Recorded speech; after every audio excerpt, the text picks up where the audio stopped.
பாதுகாக்க இரும்பு சத்து நிறைந்த உணவுகளை தினமும் உண்பதற்கு உறுதி செய்கிறேன்.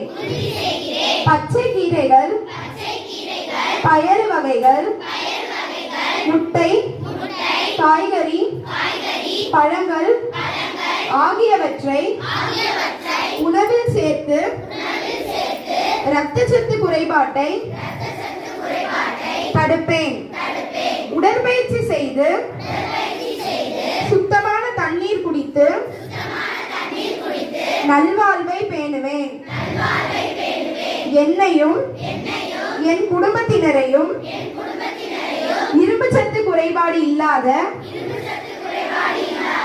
ஆரோக்கியமான சமூகமாக உருவாக்க உறுதியேற்கிறேன்.